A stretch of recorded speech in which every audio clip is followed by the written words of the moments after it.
First of all, I want to state that one essence of the visit is for us to revive our cultural relationship with people that are originally from Africa that have now been based in many of the Caribbean islands. The meeting with the president was essentially to begin a discussion in trying to reconnect between our different cultures and our different. The president was very particular that Nigeria and most of the Caribbean nations, not even St. Lucia alone, but all the Caribbean nations, we have similar culture, we have similar ambition, and we have similar problems. Which we strongly believe that if we can sit down, like we are going to do tomorrow, to see how we can begin to connect with each other, to improve on our relationship, to improve on the economies, and see where we can both learn from each other. Because there are so many things that we have in common.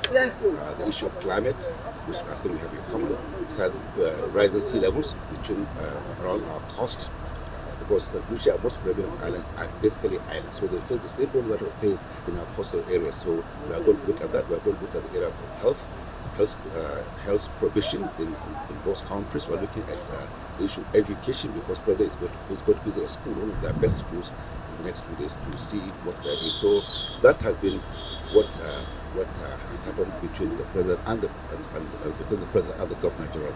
With the prime minister, it was more elaborate, because I think he went through a lot of history. We are both members of the Commonwealth countries, and we are trying to find ways and means of trying to improve Commonwealth as a whole, because Commonwealth, for what we know, is that it's not actually for this. What I think should be doing. So both leaders agree that there's the need for us to see how we can improve our membership of the Commonwealth, how we can make Commonwealth be more effective in terms of trying to address the problem of the members. So basically that's what we have done today, because two of them were basically courtesy calls on these two leaders. Tomorrow will actually be the beginning of the interaction between the two countries, particularly with the address of both the Senate and the National Assembly tomorrow. Thank you.